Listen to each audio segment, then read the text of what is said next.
All right, Sooner Nation, I'll admit it. When Jay Valai left, I wasn't sure how big a swing Oklahoma would take at defensive backs coach. But the more you talk to people around the program, the more you hear one name over and over, Lamar Morgan. And the word replacement, it's not about replacement, it's about an upgrade.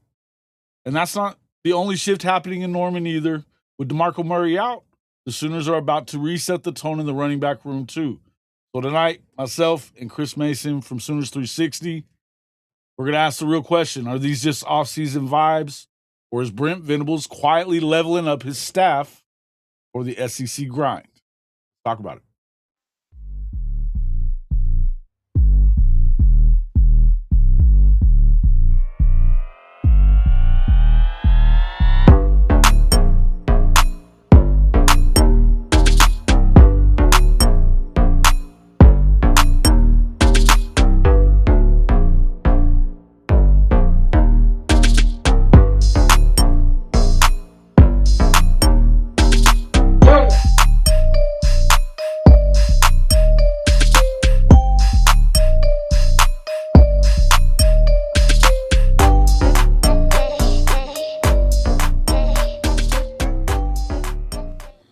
Good evening, good evening, good evening, and welcome back to Sooner Intel. I'm your host, Jason Watkins, with my co-host, Mr. Mason, Chris Mason from Sooners 360. Kchris is down tonight with a bad tusk, so we'll be just doing it alone. But if you love Sooner football, you know you're in the right place. So before you forget, smash that red subscriber button, like our videos on all three pages, and don't forget to ring the bell so you don't miss a moment of Sooner Intel. Mr. Mason, welcome back to the show, sir. How are we doing? I'm doing good, Jason. It's been I thought we thought February would be uneventful, and big Well, news, no. big news just keeps breaking left and right. Yeah. Listen, man, it's one of those things that, it hadn't really been like that the last few years though either. So I guess it's not that surprising that stuff's going on. I don't know that I really thought that DeMarco Murray would be finding a new home. Going to the Chiefs though, he's going to be hanging with Andy Reid and company, and Mahomes and the boys. So look, I know we've been talking about a lot about that. We'll get into that in a few minutes. I think I'm a little concerned about probably the recruiting a little bit, but I would say this: if they continue to target the way it looks like they're targeting on the defensive side, then maybe they go out and swing for the fences for somebody like Rashard Samples or somebody like that, and it turns into something huge. So can't be bad. It could be bad, but I feel like they're in a good position. But talk to me about Lamar Morgan, because I don't think this was on anybody's radar. No, I mean, I think we threw out any number of names. I know I was mentioning TJ Rushing on both a Sooner Intel show and the recruiting Intel show. Yeah. But obviously, and he wasn't on the hot board of any of the major OU sites.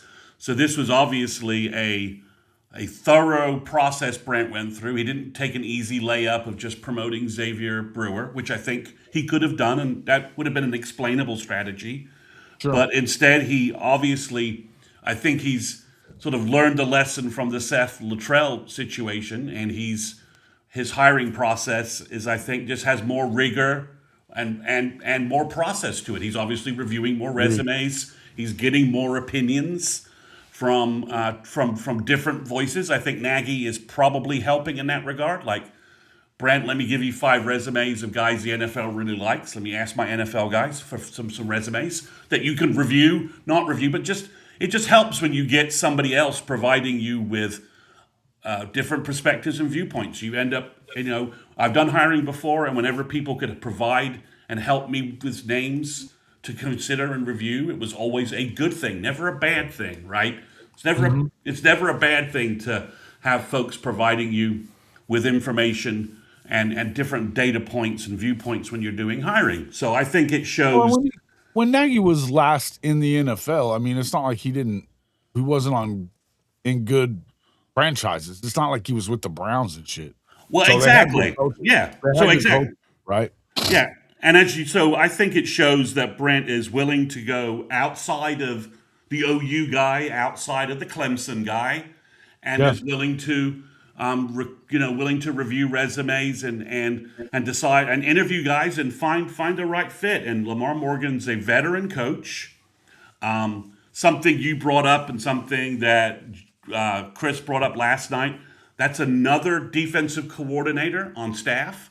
So you now have Nate Dreiling, Brandon Hall, Chris Godwin, and Lamar Morgan, who have all play called defense at the college level, which I don't think having that kind of strategy viewpoints in the room when you're preparing for football games is a bad thing at all. No, So, and this is something that kind of popped through my head. We were saying that like off the, off off air a minute ago too, but something that just kind of popped in my head was like, with all these former DCs and guys that know what it is that you want as Brent Venables, you can afford to be a little more CEO-ish, yep, you can afford to he was a defensive passing game coordinator at Michigan too. I believe that was one of his titles. I don't know the level of what he was doing, but obviously it sounds like he was involved in the passing and in scripting the pass defense. His cornerbacks had numerous stops, all high interception rates. Yeah. A lot of interceptions. So Michigan, has played pretty good pass defense. His 2 years there. In 2024, that was a struggling Michigan team, but that defense was locked in, and it was even locked in after they lost Will Johnson, the elite cornerback for the season. So, Yeah. But Lamar Jordan, coached Will Johnson. He knows what an elite cornerback on from the college perspective, and Will Johnson's probably going to be elite in the NFL as he gets. He had that knee. That dude's a stud, bro. That Yeah, dude's that kid a was a stud. stud. Yeah. So I think there's a lot there, and Jason, I just glanced. I hadn't had a chance to glance before at the 2025 Michigan recruiting class because 2026 has got some things around it. With the whole transition with Sharon Morris, some players have left, but his 25 class at Michigan, there are 3 top 200 cornerbacks, players who are 4-star. There's a 4-star safety and there's 3 cornerbacks that are elite guys, top 200 type guys. One from Texas, one from So I think and Morgan's got has a lot of experience. I think at Michigan he probably has been recruiting a lot of the California kids that OU's focused on. There was a feature article today by Parker Thune on OU Insider, and he was able to get hold of Juju Johnson, who says, I know Lil Morgan. Coach Morgan's been recruiting me. He's been recruiting me for 2 years. So that will help with Dante Wright, Juju Johnson. He probably has been talking to the Arizona guy, Michael Davis. And Michigan probably was trying to recruit Gabriel Osborne. So I imagine Lamar Morgan's probably had a conversation or two with Gabe Osborne as well. So I think Michigan was recruiting a lot of the same DB talent that OU was recruiting. So I think that helps there as well. That's kind of been going on for a while too, right? They've been kind of chasing the same dudes because these are 2 of the better defenses in the country. Yep. For the last few years, and it makes sense. Michigan's always recruited Texas heavily. They just got a DB. They always recruit California well too. Yeah, they got a DB from Lone Star Frisco, whose name escapes me right now. I'm sure somebody in the chat will correct me. Who I really wanted OU to get, and they were able to pull him in. So I think this shows that OU. I don't think this guy came cheaply, right? And no way. And it shows. Did they run him off though? Was that Whittingham like running him? Because that's crazy. If so, no. Whittingham just got his guy from Utah, and Whittingham friends of Kyle are getting bumped in ahead of existing guys. I think there's a lot of people at Michigan that kind of thought like that's maybe a mistake. That Jordan's one of the guys he needed to keep, and that kind of goes back and forth. I would tend to agree with that.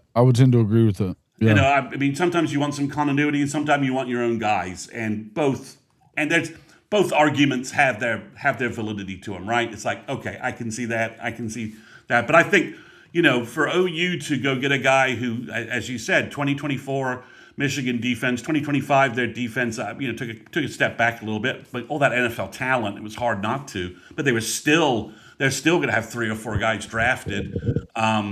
The Oh yeah. Barham kid and Derek Moore are going to be high picks. So, and obviously that he didn't coach those guys, but overall, he knows what he knows what elite defense looks like. I Oh think yeah. he I can. mean, that's one thing about Whittingham is they get it done. Yeah, Whittingham does, but I mean, Lamar Jordan knows what Oh, elite Lamar defense. Jordan. No, no, no, Okay, no. I okay. agree. I would agree with So that. this And is this is a good. I think this is a that's their good. calling card, right? That's been their This, calling card since Harbaugh was there. That's what they do. exactly. This is a good cultural fit, I think, for OU. He brings maybe a little Southeast recruiting, maybe some Louisiana connections. We'll Yeah. see. Louisiana's full of talent. And you don't always have to be. You can pull gems out that aren't the 5 stars that everybody else is focused on. So Mhm. there's an ability to do some of that. So I think it's a good hire, and it just shows to me that Brent was willing to go through a thorough process quickly. He got the guy in a week, Oh. but a thorough process quickly to identify someone. And there's no signs that he knew this guy before this process, which means if you can find somebody you really like, and you can get somebody with these credentials, and you can sell your message to somebody like this, right? To the point where he's like, "Oh yeah, man, I'm Oklahoma. That's under Brent Venables." So it speaks well for It's not OU. hard to sell that. It's not hard to sell this defense. It isn't, but it speaks well for OU in terms of that. And like I said, the fact that Valai upgraded on his way out the door, I think speaks well for OU as well. I mean, that's the same thing we're going to be talking about in DeMarco a second, right? He Yeah. upgraded going out the door. This isn't a situation where OU finds that we lost DeMarco Murray to Ohio State or to Georgia or somewhere else, right? He's going a very different route by going to the Chiefs and with very different career goals with that. Yeah, So and for all the stuff, for all the crap everybody likes to give DeMarco, and I'll say that there was a time that I was doing it too, so I'm not gonna get too crazy, but that being said, if you have to look at it, and I mean, the dude was recruiting very well, and he did not, turn his back on the program and go to a rival, like because these guys, those are both they're both rival programs, because if you're chasing the same things, that becomes a rival program. You know what I mean? oh yeah, I mean, And Georgia, of course, is an SEC program, so if he'd have taken one of them kind of jobs, yeah, it's not good. So it is what it is. so it speaks. I think it speaks well to to progress and momentum that we think is going on in Norman. So I think Lamar Gordon. It's a big upgrade. Is it an upgrade over Valai? It might be. He might be a slightly better recruiter. I will see about being a position coach, but I like the fact he has DC experience. His resume is very strong, and his Yeah. guys get the ball and get interceptions, and Yeah, that's they're ball hawks, man. They really are, and he seems to have them in the right position. Look, it's not a problem that they've had, but having a guy like this, I mean, you didn't want to see them have a drop off in the recruiting because Jay's been killing it. Jay Valai's been killing it. he's been doing a good job. You Yeah, got back to back freshman All Americans, and some puppies that you think are going to be really good, and a Jacoby Johnson that's gotten better year after year. yeah, Coming especially out of last Mustang. year when that wide receiver transition year kind of blew up his year, but Yeah, but even last before that, he was doing well enough that they felt yeah like yeah they could make that move. But the thing is with him, he's just so athletic. yeah, and And he's I've always poised for a said big year. Yeah. what I was saying this year, it's like you didn't hear him calling his name much, but he was on the field a lot. So if you're not hearing him calling his name much and he's on the field a lot, that's a good thing. That means they're not throwing at him. Oh yeah, I mean, I think for overall, I think Lamar Jordan. He comes in running, right? I mean, there were some concerns maybe if you promoted some other folks or you got some less experienced guys that they might have an adjustment to SEC football and getting DBs ready for the grind of the SEC. With Lamar Jordan, you don't worry about that. His experience level tells you that he is, but he's also a pretty young guy. So he's another high energy kind of person that you like.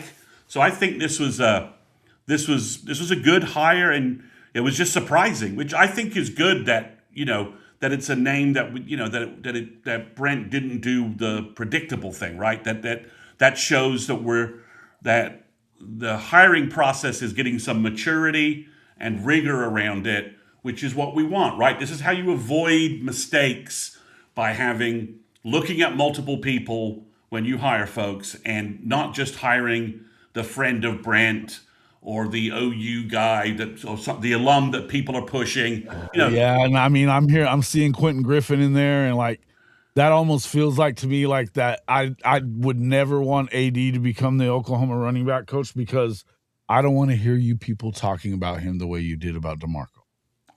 Don't want to Well, see this.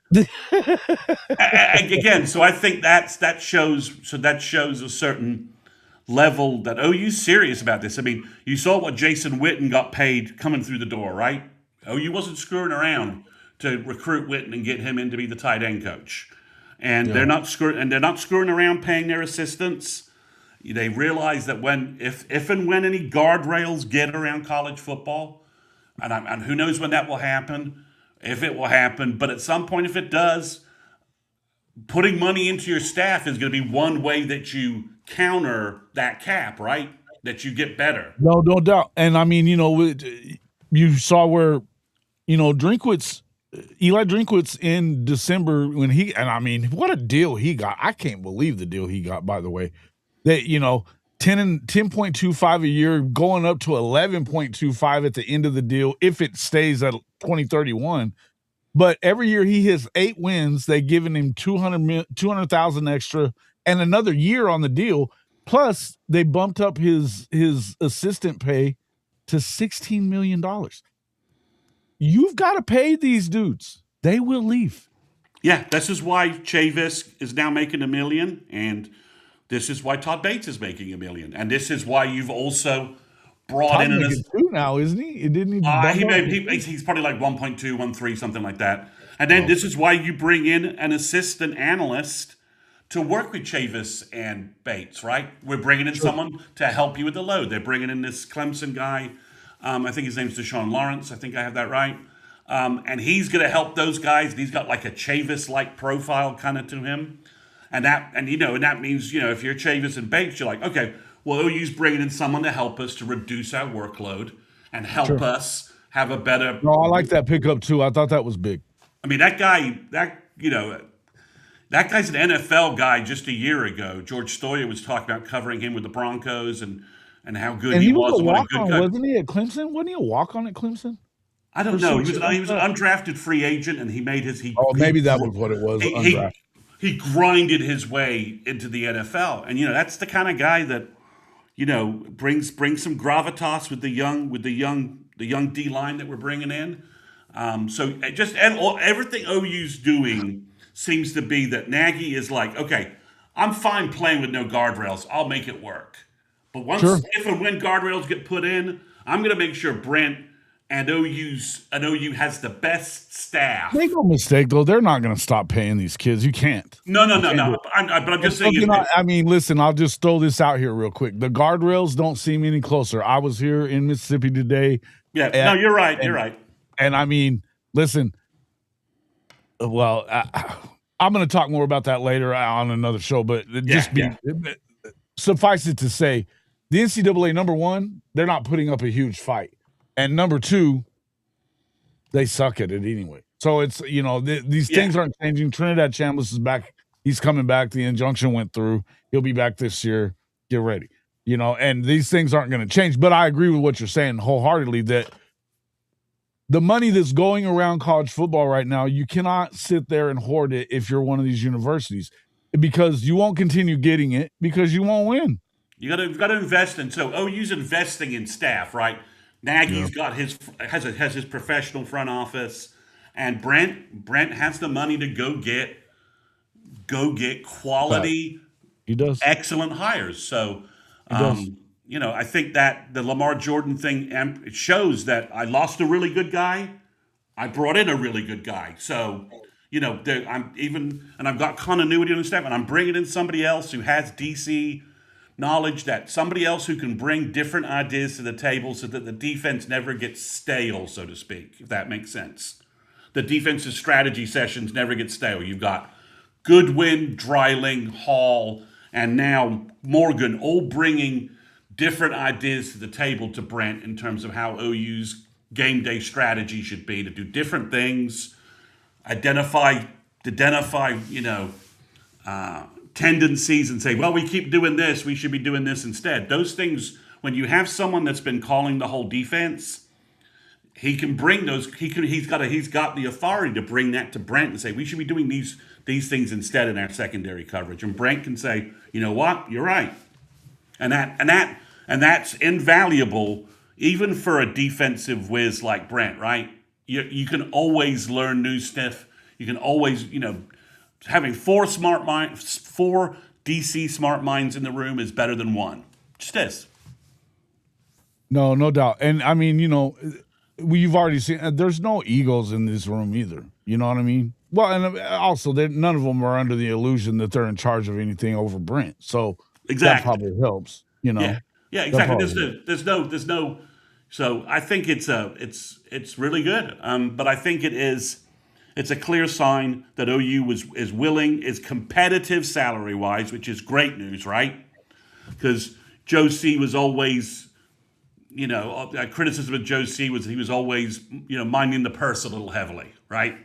Mm-hmm. That's one criticism of Joe C from lots of folks, and I don't have the budget. I'm not knowing whether he was tight with the purse, whether OU was just AD overall was tight, and Joe C was given a strict budget, and he was just working with tight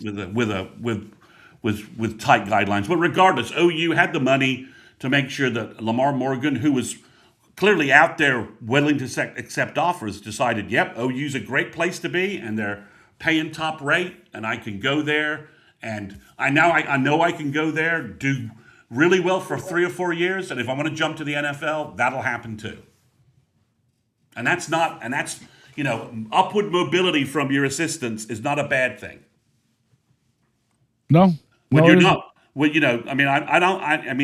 don't mean to bag on the guy, but Joe John Finley is still out there on not hired, and he's going to have to, I think, do some soul searching. Which is wild because I thought he was going to Texas State there for a while. That's what it looked like, and then all of a sudden he's just not there. Yeah, so he's got. I don't know what he's going to do, but it is much preferable to be losing coaches in the way OU's lost Valai and Murray than what OU had to do with Joe John Finley.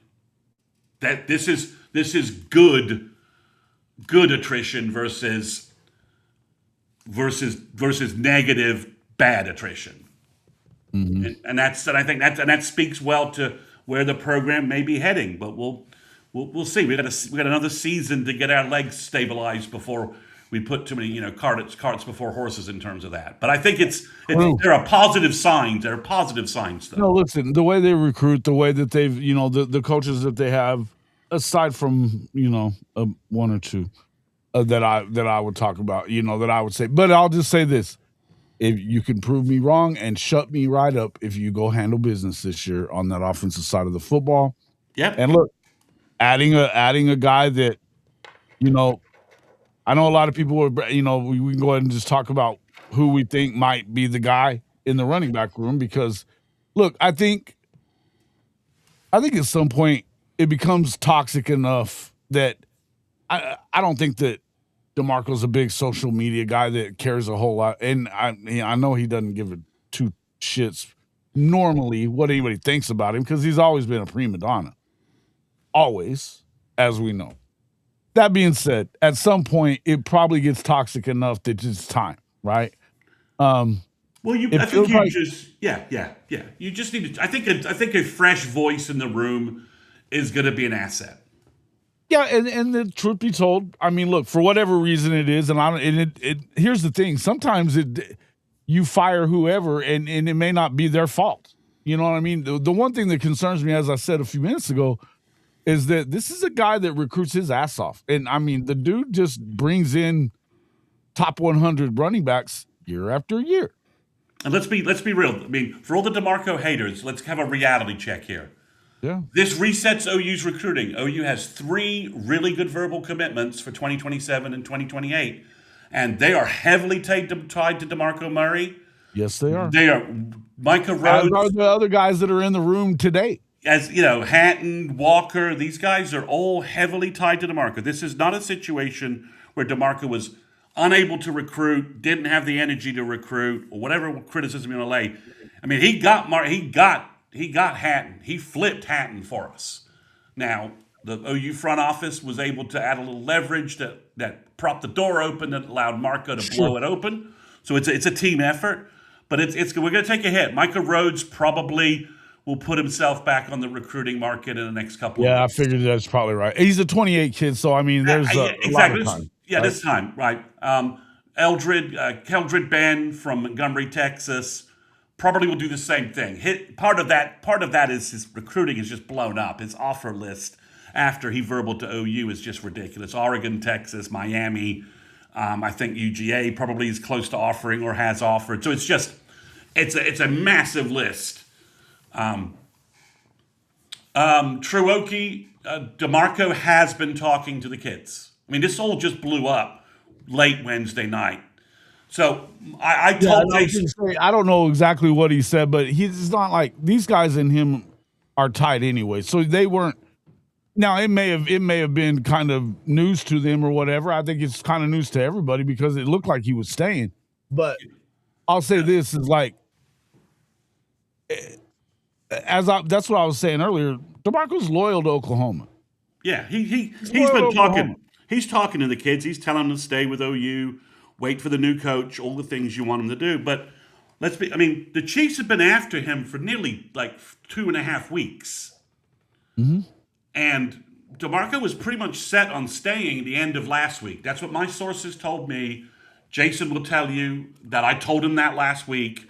And that basically the Chiefs came back around like the third time, upping whatever their pitch was before DeMarco finally said yes. So this is I think if Mahomes is back, and that's a big if. If Mahomes is back next year, he's not going to be 100%, and they need to run the hell out of the football. And they really haven't run the ball well lately. No, and they're probably going to pick up Jeremiah Love in the draft, or that's what the rumor is from Notre Dame. That makes sense.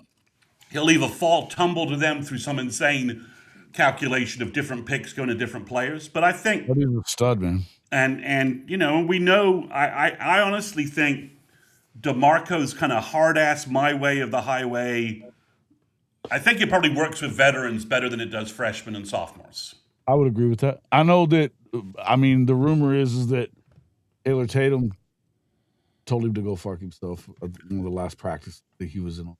So. Well, and that used to be another one of those dudes that loved him some DeMarco.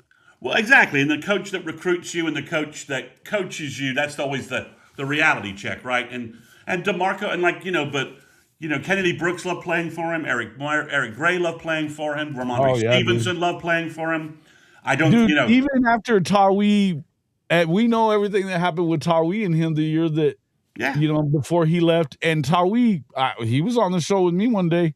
He has nothing bad to say about DeMarco. Loves him. Good. He's a good. So I just think maybe the room needs a little more of a mentor and a little less of a hard ass. And maybe that's a transition maybe you make.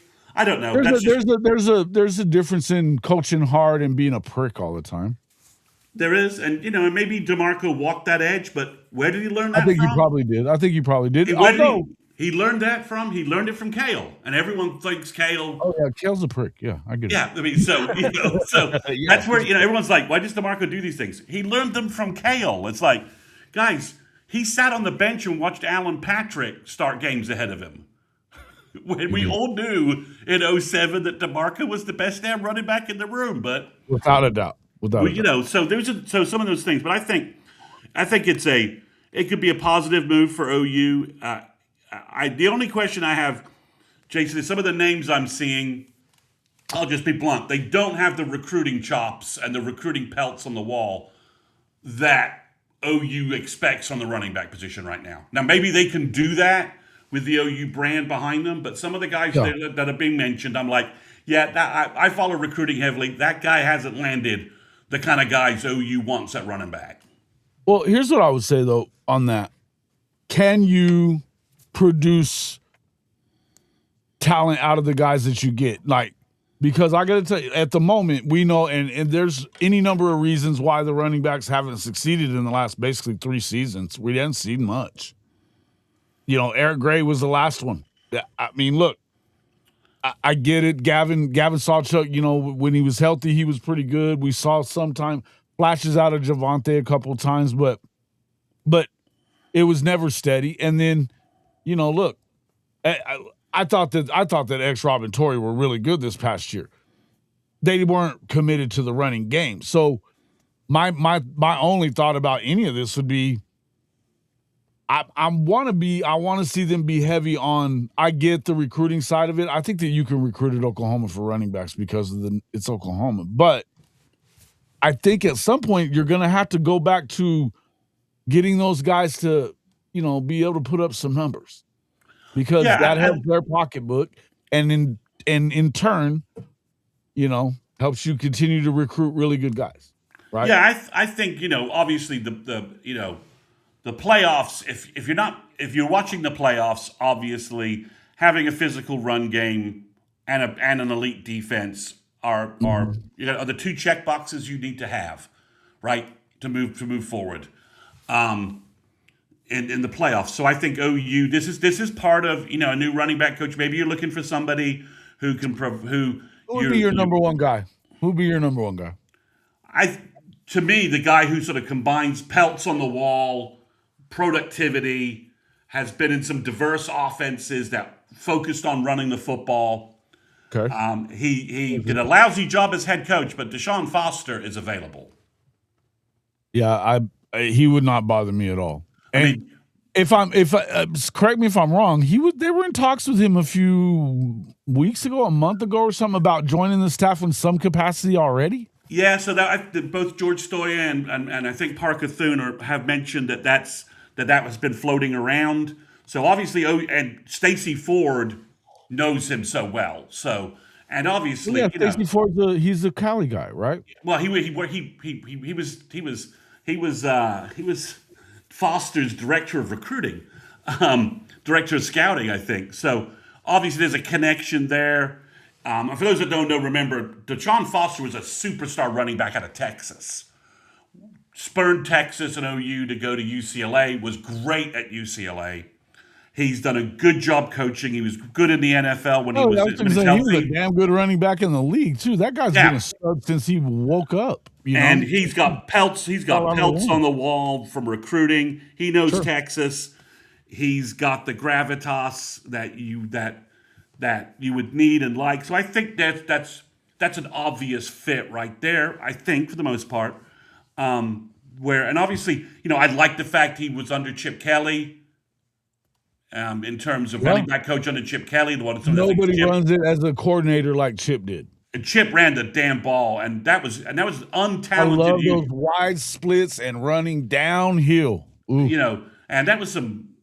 Zach Charbonnet was doing nothing at Michigan, transferred to UCLA, and was like the dude, and he's the dude and then we know Charbonnet, what Charbonnet did with the Seahawks since he's been there. So this is when Foster's talking to Jonathan Hatton, he says, "I can make you Zach Charbonnet, and you can be what Zach." So he brings a level of done this, know this. For a job, isn't he? Still out of a job? He's out of a job because UCLA had to pay him off, right? So that helps. Sure. So I think he was in year 2. Right? So that's the name.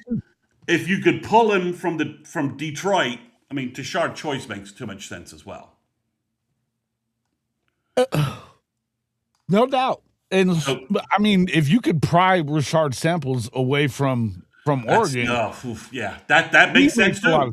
That's a recruiting power bomb in the state of Texas. Well, that's what I'm saying. You're talking about. I mean, if we're talking about recruiting chops, nobody has recruiting chops, including DeMarco, like Samples. No, he that's a bomb. Oregon's running backs have been fantastic. Their running game, their commitment to their running game. I like Alford too. I'm with you on this one. Yeah, did Whittingham retain him? because he was last at Michigan, right? Yeah, but I'm not sure. So yeah, but if you get one of these power names, and that tells you that for lack of a better, OU's not And effing, OU's not effing around here, right? yeah. We're replacing DeMarco with a similar person who checks a lot of the same boxes as DeMarco, and maybe bring something different to the coaching. If we're talking about guys like this for real, and there's possibilities that's whose lands. Oh hell yeah! I mean, so there are other names that are out there. Just to be fair, Somebody's bringing up the running backs coach that was at. Did y'all say Mizzou? yeah, he certainly They has a run lot the of. ball well. They They definitely run the run ball. He has a lot of productivity. He is an older coach, and if I'm not sure whether that means anything or not. I mean, he's 60. His experience is vast. He was at Okie State doing stuff, and TCU I and definitely like Missouri. to go younger. And if the guy's looking to make a change, and that's the fit you want, and maybe he's more of the mentor that you want to bring in to do something different than what DeMarco was doing. Then yeah, I'd have it. I think he's got a recruiting experience. He's a veteran coach, so that you can't. That's a different way to go. It's not how Brent's kind of been going with some of his hires. So it's running back coach. There's lots of good guys you can find out there that could go anything. Now, there's a guy that's the Utah running back coach who was at Washington State. Yeah. He's got, he's in his 50s. He seems like a good guy. He's worked with Stacey Ford. He was at Washington State. He's got familiarity with Buckle's system. But he doesn't have the recruiting. He doesn't have the recruiting side of it. Well, so, yeah, he hadn't done it. Yeah, I mean, he just hasn't recruited at the level that we need. There's some Stan Drayton is out there. He's now at South Carolina. That name keeps coming up too. Would he bail on? Would he bail on South Carolina having just taken that job? I would. Cam Martin. He's got the hottest seat in the SEC. Martin, you could leave. You may be leaving at the end of the year anyway. You may be leaving earlier than that. Cam Martin, the FSU guy's coming up. He's interesting. He's very young, but he's interesting in some of the production from the guys he's coached. He coached R.J. Harvey at UCF, and R.J. Harvey with the Broncos that guy's a dude, and he was a dude at UCF. He was. In 2023 when we played UCF. Guys that worked with the Shanahans and stuff like that. They know what they're doing with that shit. Yeah, so that's a name. So it's running back coach. There's lots of guys that you could potentially find, but it's hard to imagine that you were actively thinking about bringing Deshaun Foster on as an analyst, and now you have a running back coaching position open. That if we were betting on this, that's who I would bet on.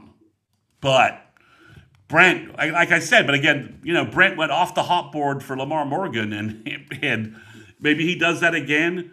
I don't know. It's going to be interesting. I do think it's clear that OU is not screwing around in terms of pay and opportunity for assistants coming in. They see this. Again, that's the most. Loyalty, all this loyalty talk and shit like that, and loyalty goes both ways, and loyalty is shown through your paycheck. Well, and again, you need to be, it's okay being in a position when your guys excel and move up, because that allows you to bring in new talent and good. You're not scrambling trying to find guys. This is the. Oh, but make no mistake. The corner job looked good to everybody. The running back job's going to look good to folks. But that's what I was going to say, and make no mistake, the running back job is going to look good to a lot of people. Because guess what? Even if you don't believe that like Buckle's going to do this or that or whatever, you can only go up from last year. Yeah, and because the missing production wasn't a missing talent thing. It was a scheme thing, and what they were, the inability to adjust. And the offensive line should be better. The tight end room should be significantly better. All of these pieces, and we should be healthier and deeper in the running back room. All these things equal, the right guy coming in is going to get a lot of praise. Mm-hmm. OU turns this around. The running game turns around. the running back room excels, is that guy's gonna get a lot of praise as an opportunity. Plus, let's just talk about the running backs that OU has. It's I mean, we don't want to put Quentin Griffin and make AD our running back coach, but it goes from those guys, right, to DeMarco, to Joe Mixon, to Ramondre Stevenson, to Rodney Anderson. I mean, we're about due for a breakout season from an elite Sooner running back. You're on mute, Jason. That's what I was about to say. You need to get a guy that can. We're due. We're due. And a lot of that, again, I think scheme's going to have a lot to do with that. But maybe another voice in the room and somebody to look. You go get a guy that's been, they run the ball a certain way and it's done good. Kchris was saying last night about. He felt like, sometimes these guys, maybe they're a little too patient in the hole or something like that. Yeah, and I think that at times Torrey wasn't patient enough last year, but he was bursting quicker. But I think Jonathan Hatton, I mean, the guy is, this is kind of that complete running back type of guy. He's got big time speed, but he's also got that low to the ground, and he doesn't mind running over people. He reminds me so much of Samaje a lot whenever I watch him. It's just very similar to like the way that, pad level low, but he can get it, man. The guy can just get it. I mean, it's a very talented room. We've been hearing nothing but great things about Walker and Hatton from winter workouts. That Walker looks way beyond his recruiting rankings. That's what my source told me. He looks way beyond what they thought he was going to be and way beyond what the recruiting people analyze him in. That was a weird thing with his team being so bad, going 0-11, that he kind of got downgraded during all of that. Sure. And he didn't have any good – his film was limited because you're on a terrible team that can't stop anybody. And doesn't move the ball. Doesn't move the ball. Everyone knows you're getting the football and no one's blocking. I mean, it's like, okay. So it's an interesting situation from that standpoint, but I think we'll see what happens. If OU swings for the fences and lands some of the higher end guys we're talking about, I think that's a massive positive sign in terms of everything going on in Norman. And let's not forget that if you're a running back coach and you're like, okay, well, DeMarco went to the pros is maybe my future. Jim Nagy can say, look, you blow it up here, and a pro's come looking for you. I'm going to tell him to take you, right? Yeah. That I trust me. I know the guys who are going to be looking to hire you, and I can get you. When you're doing good enough to get interviews, I'll be punching to get you where you need to go. And that's an attractive thing too. Once assistant coaches start seeing that Nagy is helping guys move up, that helps as well, because that's a culture of. Because like I said, the big reason DeMarco, I think, went is so he could mentor under Bieniemy, mentor under Reed, and start getting more involved in offensive game planning. That's what I was told. That's what he wants. And that makes sense. And so do you think that they do swing for the fences like that, or are they going to go after somebody that he knows from one of his former stops? Well, C.J. Spiller was a name mentioned. He's a Clemson guy. I think the Clemson connection. I think everyone going back to Clemson, I think that gets weaker and weaker. That dude. Yeah, he could run. So, but it gets kind of weaker and weaker. I mean, there's some interesting. I mean, there's some names there's some guys who I'll admit. Tommy Robinson is at UTSA. He's 62. Yeah. He's been all over the place. I don't know what to think of him. In terms of, I think he's been successful. But I think at a place like Oklahoma and right now with this staff, you're probably leaning more towards Young, right? Yeah, I think you're leaning Young. So having said that, watch him youngish. Yeah, I'm not sure they're going with someone who's 28 or either youngish or completely polished and knows exactly what they're doing. Yeah. So, but I think it's a chance to reset the room. I do. Like I said, we're going to take a recruiting hit here. We may not have the same guy. Jackson Stokes is pretty heavily tied to Stacey Ford, so I don't see him going anywhere in the short term. But Texas badly wants Keldred Ben to visit, So does Oregon. So, and but if OU hires the right guy and he just clicks with the kids and they're hearing they have the same sort of like the guy brings in has the same sort of gravitas that the big part of DeMarco's message was like, look, I've done it at college, I've done it at the pros. I know what you need to do because I've done it, and that resonated with a lot of kids, and that's why he was able to recruit at such a high level. If you can pull UGA's running back coach, yeah, that's if you're pulling a coach from UGA with the running game they have and the running backs that they recruit and the talent they have, that's not a bad idea. There's a guy from Georgia Tech that I also think has an interesting resume as well. So yeah, they could go a number of directions, but overall, it will tell us a lot about Brent swung for the fences on the defensive side, right? Of course, that's what he does. He's a defensive coach. And so we'll see if he swings for the fences on the offensive side, then we'll say, all right, this is just what we're doing in terms of hiring.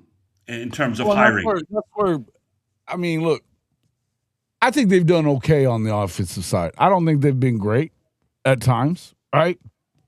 I mean, I'm talking recruit-wise. So the running back room is really good. The running back room's been really good. But I'm saying, like, yeah, I think, look, I think that's that kind of indifference I feel like I don't want to see anymore. And so maybe, I think maybe Brent, that's where, yeah, we want to see him prove it again. Go get another good one. Go get it. Witten, I think Witten's going to be great for recruiting. I suspect he'll probably be a pretty damn good coach. I see that, right? And you brought him in at a high salary and yeah. And everyone that's from the NFL side said that the last couple of years he basically was like a coach player. Yeah. For the tight end spot, that he was basically that's what he was doing. So, and he was coaching high school kids. So he's been working with that population. So that's not a gap in his resume. So, and OU struck quickly when the Bama guy sort of fell off the radar. They did not wait a single instance in getting Witten signed and into Norman. So I like that efficiency. I like that I like them doing being effective and being efficient. It was the same way Nagy was in the portal. OU was efficient. There was a plan, and they executed it. So, well, the thing is that you're not seeing a bunch of no's coming out of Nagy. I mean, I know that he's in charge of the roster, quote unquote, whatever, right? I think when they want somebody, they're getting them, and so wherever it's coming from. Yeah, they're still getting their guys. They're probably they have a process to resolve conflicts when the coaching staff wants one guy and the scouting team says another guy. They have a process to work through that. Sure. So Nagy detailed that in an interview. So, but you could just look at the 2027 recruiting class overall, top to bottom. OU is not effing screwing around in acquiring high school talent. Nagy is getting contracts, getting guys signed, and getting verbal commitments. And there's 4 or 5 guys that are like in the hopper just waiting for public announcements. So, and those aren't running backs. So what I'm talking about. So I think this is, I think the running backs are probably sitting back a little bit tonight. They are, and that makes total sense because DeMarco was their guy, and that makes sense. But can OU close that gap with the right hire and quickly do that? Sure, they can. And OU, the one thing I will tell everyone, they're going to hire. This is going to be a quick hire. This is going to be. We'll by what was it? What was the Morgan hire? Was it about 7 days? Yeah. Okay. So DeMarco left Wednesday. Right. We might have somebody Sunday. I think. I think we could have somebody that quickly because they've known about DeMarco and the Chiefs for a while. So you had to be actively working your. Not even just that. The last few years, people have been. Exactly. The pros, Ohio State, all those places. So you had to have you had to have in a drawer. Okay, this is my starting list of names. Cross ones off that aren't realistic because of job changes and doing it. So I think OU will move quickly because OU wants to have this guy in place long enough that he's had multiple phone calls with our running back recruits in February, right, when he can't meet them in person. But OU will then push those verbal commitments, if they're still verbals, to be And at you the got March, Future to be Freaks at the coming up. Don't you have Future Freaks coming up? And then, of course, exactly March 7th. You do spring everything. is coming up. Spring practices are starting soon as well. Exactly. Come to a practice, watch me coach the guys, get a feel for what's going on. So I think that's why it's going to be quick, right? So the guy can quickly come in, build a phone rapport with the guys, and then in-person rapport March 7th at the Future Freaks event. Basically don't focus on helping any other recruits. Just meet with the three verbals and meet with them and get to know them. And then guys come back. We now have a spring game again, which we can use as a recruiting tool, as opposed to that combine shit. Yeah, well, I'm with exactly. So, but it's you. that way. But it's a recruiting tool as well, right? I mean, you can invite kids to come to a spring game, and when they're going to see the future of the team and they're going to see the young players, you can't bring them to that combine crap. No one's going to bother showing up. It's an embarrassment. You're not going to invite anyone to it. But now we have a spring game again. You have a chance to bring in the running backs for the spring game, see how the young guys play, see what's going on, and go from there. But there's a recruiting hit that OU's taking. Is it worth it to reset the room a little bit? Well, that's something we won't know for a couple of years until we see what's going on. I do think some of the problems with the running game, I do think it was a little unfair dumping it on DeMarco, especially 24. I mean, what the hell is he supposed to do in 24? I mean, same thing for Emmett Jones. I don't take Emmett Jones to task for 24 either. Man, come on. There was nothing to be done. I think it's a stupid narrative. A lot of this stuff, anyway. But there are people. I don't think it's an EJ problem. I don't think it's an EJ problem. Yep. So there are people that were happy DeMarco left, and I'm like, all right, well, great. And as I said last night, I'm just happy I don't get to hear them whine about DeMarco for the next 7 months. Yeah. But I'm sure September 1st, when the running back isn't going for 70 yards on the first play, I'm sure I will hear people wanting to fire our next running back coach. UTEP game, our running back carry number 4. Someone will say we should fire that guy. He doesn't know what he's doing at running back coach. Okay, you didn't like DeMarco. I just want to see them committed to it, because if you're committed to it and you continue doing it, I think you can start off slow in your running game and still get a lot better.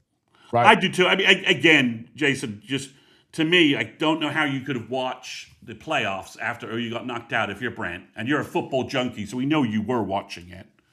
Yeah. And not see, I got to have a productive running game to support my quarterback and to support my defense.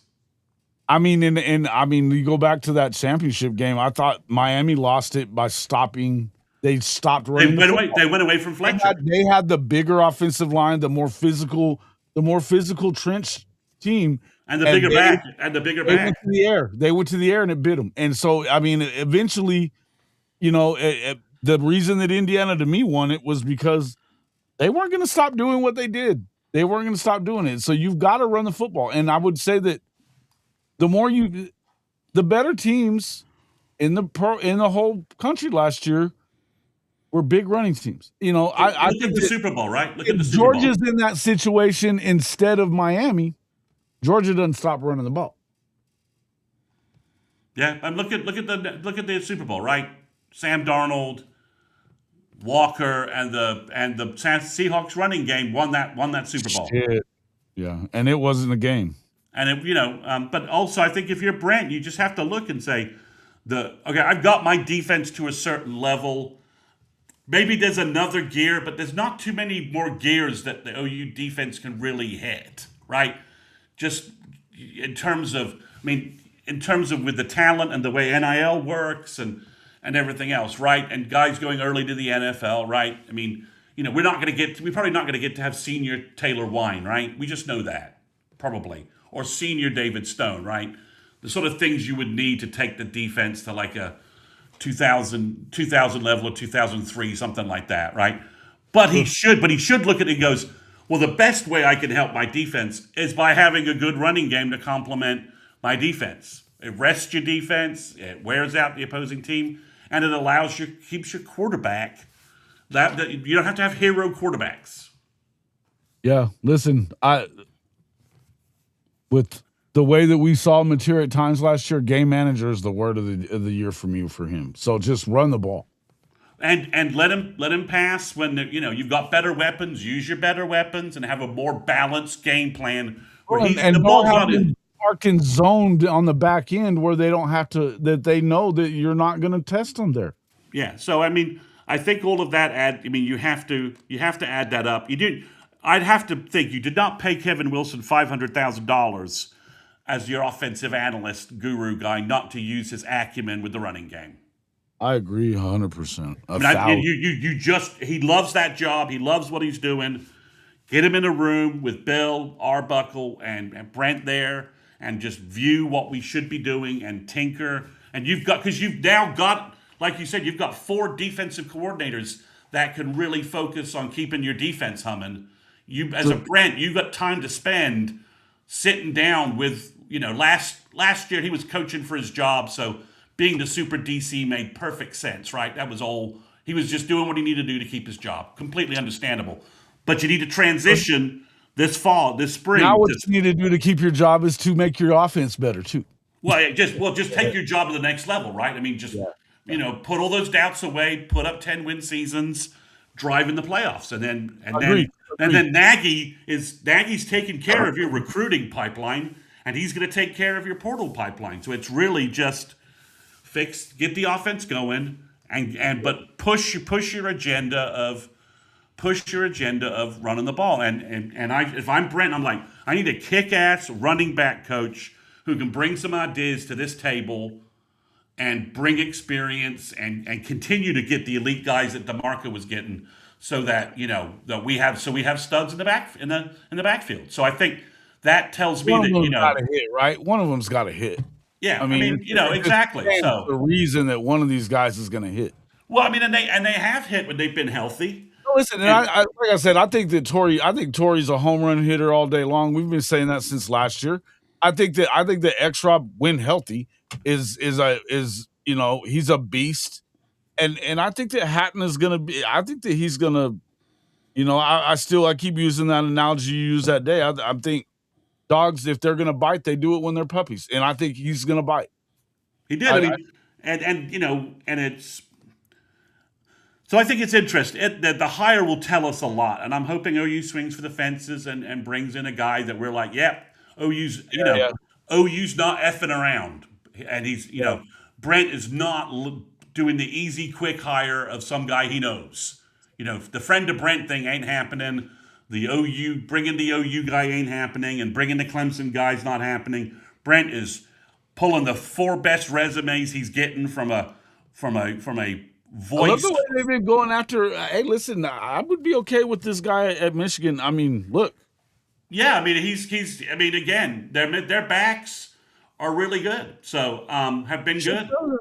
So let's not. That'd be fine by me. I'm if you swing for the fences and bring in an elite guy, a guy that everyone's like, okay, that's a big time hire. I'm fine with that, and it would be a good sign that OU's doing that and Brent's doing that on offense as well as defense, and he's like, game on. I'm racking my staff up because I got the money to do it. Yep. So, Mr. Mason, we've been going for an hour. It's late. Yeah. I know it's later for you than me, but I've been on the road and it's been a long day. I'll be back in the morning to talk Trinidad Chambliss and some other stuff with Marcus Dent. I know you've got a recruiting show coming tomorrow night. Yeah, I'm going to try and record a pod before I'm getting ready to go out of town for a week. So I'm going to try and get a pod in for everybody. And then provided Chris is not on the DL, we'll have a recruiting intel on Monday to try and talk about some stuff. And maybe we have some running back news. So I don't know. Answering this question, do I see Robert Blaylock playing next season given our lingering injury issues? I think the lingering injury issues may have been partly a product of Schmitty. So, listen, I'm going to put it to you this way when it comes to Blaylock. He didn't stop playing. He was hurt in game 1, and the dude continued to play. And give X-Rob credit for gutting it out, right? I mean, I mean, all things considered, and and they're not injury prone. They just got hurt I last don't year. think they're well. I don't know. X Rob has been hurt both years, but Well, actually, he wasn't hurt last year. He just wasn't physically ready to play. He wasn't in shape. yeah, I thought he got hurt at the end. I don't remember that, but we might. I In don't. any event, it's all He good. got, I mean, it's all good. I think there's a good chance that and OU can sit him this spring and run Hatton and Walker to their heart's delight, and the new guy can get those guys ready, and that just builds a that's what better I was room. thinking. I think you hit the nail on the head with that. They shouldn't touch a football. They shouldn't be on the field and be in paths that get healthy in the spring. Let the young bucks come in and do their thing, and then see what you got in that. And hey, listen, I am excited about the fact that you've got a new running back coach coming in. We'll see who it is. My choice, I'd love to have Tashard choice as well. I mean, he's a former Sooner. We know it would piss off everybody in Texas. That'd be just a bonus. But I think he's also very good. That running back room in Detroit immediately got better when he got there. I think Yeah, I mean, he's exactly. Like Tory Blaylock takes Blaylock aside and is like, "Hey, you could be Jameer Gibbs. yeah. You have the speed. You've got the moves. Let me help you. Let me help you make that. Let me help you get there." I mean, I think Yeah. there's guys that they could hire, but I just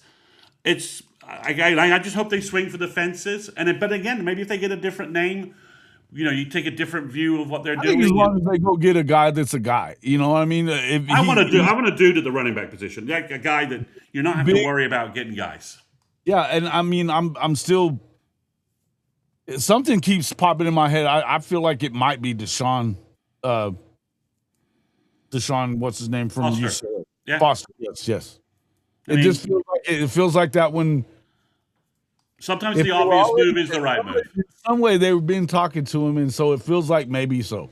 You know what I mean? Sometimes the obvious move is the right move, right? And you can't argue with his resume and what he's No, done. dude. And like I said, shit, if you could go get Chip Kelly, you'd just do that. But he's the next best thing to that. If you want to spread it out and run the hell downhill. He knows he's got the keys. He's seen it. He knows what to do with it. So And he's also had experience with other offenses, and he's been all over Sure. the place. And he's got Texas connections. That doesn't hurt. There's great running backs in Texas. He was one of those guys when he was in high school in Texas, man. Yeah, I mean, he was Woo. he's got that gravitas to walk into a room and young running backs be like, "Well, who are you?" And I'm like, "Dude, this is who I am. Let me put on my tape." Just like Witten, right? Like go, see who we are. So, but yeah, Jason, we'll be back next week. Hopefully, we'll do a sooner intel. We'll be at full staff. And we'll talk about the news of the day, news of the week, if there is news, or we got some interesting other topics to throw at you. So, Factual. All right, guys. Appreciate it. Make sure you guys hit the like on all 3 pages, become a subscriber, help us out. Look, I think we're starting to see it going in a little bit better direction, but we need more. So help us out, man. Appreciate everybody coming in. We'll see you all on the next one.